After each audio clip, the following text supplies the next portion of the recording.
Greetings, Moody graduate students, and welcome to TH 5503, Theological Foundations for Leadership. My name is Dr. Greg Stevens, and I'll be facilitating your study of this topic over the next 7 weeks. Looking forward to getting acquainted with you.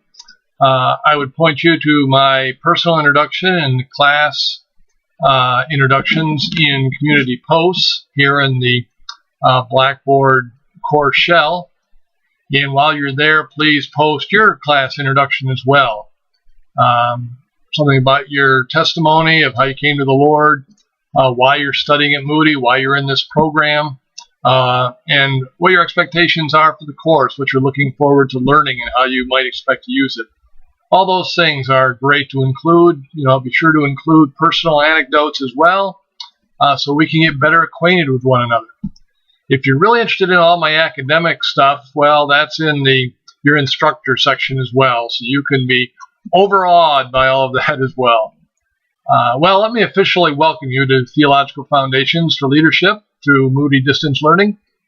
I trust this course will serve you well.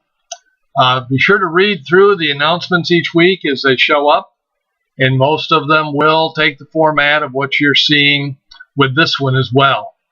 If the audio visual does not come through when I email these to you, you'll have to come to the website to see that. And I would encourage you to do so. Don't rely on just the emails, but come and look through the announcement on the announcement page as well and be sure you've digested it. Normally, I'll try to include a devotional thought, and this week I've brought it to bear on the very issue of leadership and maybe what some of those first lessons would be. I'll leave it to you to read down through that. Your first lesson deals with leadership as a community activity. And I've cited a passage from Exodus 16 from Moses' experience there as well. Our objectives for you this week are 3. We want you to discuss leadership from a community perspective. We want you to differentiate between the various stakeholders within the Christian community to which a Christian leader must attend. And we want you to compose a preliminary statement on the most difficult aspects of Christian leadership. Your study assignments include reading your textbook by McGrath, pages 105 to 122, the PDF included in the course shell by Hauerwas, entitled A Story-Formed Community, pages 9 to 35. There's a link to an article entitled Identifying Stakeholders, so you want to look over that. And then, of course, there's the audio lecture on Deuteronomy 17. It's only 10 minutes, so do be sure to look over that as well and listen carefully. Your other tasks for the week include completing your class introduction. I already addressed that just a few minutes ago in this introduction. You need to view the course grading rubrics. This will help prepare you for all the various course assignments. And I would also encourage you to look at a particular rubric that pertains to a assignment you're doing that particular week. Look it over before you do the assignment. Be sure you're meeting the criteria of the rubric as you complete the assignment. And then I do a self-check before I submitted the assignment. There's a discussion board. Discussion boards, there are a number of issues to think about there. But for right now, let me just say that you want to post your discussion board question as response as early in the week as you can. Now, try to get your reading done first so you'll have a basis for responding to the questions. But try to post no later than Friday evening midnight. Our course weeks run Tuesday through Monday. So by Friday evening midnight, you want to have posted your initial response to the discussion board. And then between Friday night and Monday night, you need to respond to 2 of your peers. You can respond to more if you want, but at least to 2 of your peers. I'll talk more about discussion boards in just a moment.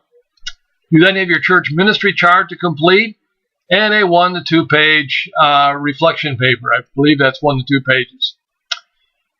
Each week's folder is going to give you the lesson objectives. It's going to give you the reading, viewing, listening responsibilities, directions for any assignments, a note about any discussion for the week, and any other needed, relevant, and extra information. My counsel to you is to look around the course shell and read over the course syllabus and course schedule right away. Get acquainted with all three items as thoroughly as you are able. Again, the course shell, that's here on Blackboard, and the course syllabus and the course schedule, both contained here in the course shell, but also available for you to download. Get familiar with these so you're comfortable finding your way around the course shell, and you're familiar with the content of the course syllabus and course schedule. This will help make the remainder of the course a much smoother experience for you. By the way, don't open any quizzes or exams, should there be any, for obvious reasons, until you're ready to take those. Again, should there be any. And finally, constantly compare the course schedule and course shell information to be sure you're completing all directed. And do pay close attention to any new announcements or email each week as well. And every week when you log in on Tuesday morning, you should find the next week's announcement already posted for you with an AV section like this one. And I usually will email these to you on Tuesday mornings as well. But again, don't rely on the email. Come to the course shell and check it out. As a matter of fact, every time I logged into the course shell, I would first go to the announcement page and see if there's anything been added or anything I need to review. A couple or three points of clarification for you. As I said, our academic week will run from 12:01 a.m. Tuesday mornings through 11:59 p.m. the following Monday night. That gives you a full weekend in between to get your work done if your work week has been particularly stressful. When it comes to discussion boards, it's best to post early in the academic week, as I said, at least and no later than Friday evening midnight. And then you need to respond to 2 peers. Now, a couple more items on discussion boards. In your initial post, do cite good sources, the course text, PDFs you've read, maybe website links in the course, and so forth, to support points you make in your discussion board response. And when you do so, be sure you're following proper Turabian writing style to do your footnotes or your bibliography. Then in your response to 2 or more of your peers, remember you only have to respond to 2, but you can respond to more if you like. I want you to include 3 things. First, an appropriate compliment or compliments for your peers' insights or maybe well-worded statements, and be specific. Number 2, provide them with kind, constructive critique of your peers' post. Don't just tell them, hey, nice job. Give them kind but constructive critique. How you would improve on what they've said or how they've said it, or maybe their formatting. And then 3, leave your peer each time with a good, relevant, thoughtful, open-ended question on the topic of the discussion. An open-ended question is one that they can't just answer yes or no to, but just as you put thought into that question, they should need to put thought into any response they might send. Well, that pretty much covers discussion boards. Finally, this is a graduate course. This is graduate level work, so be professional.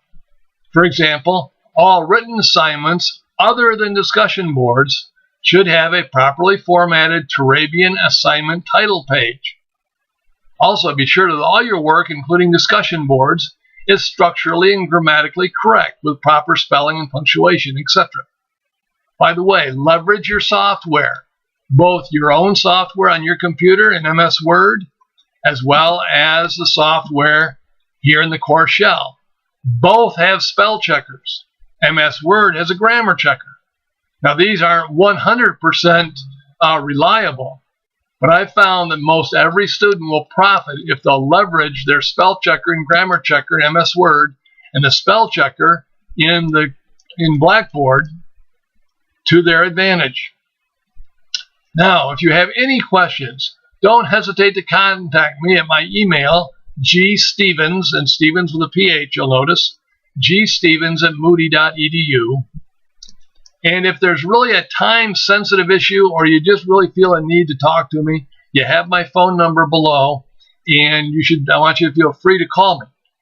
Email should be your first line of communication.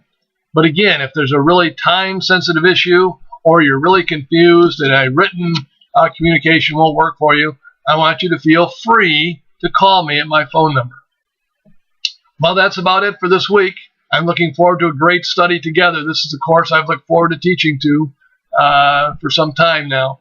So God bless you as you begin your work, and I look forward to seeing your class introductions and your coursework this week.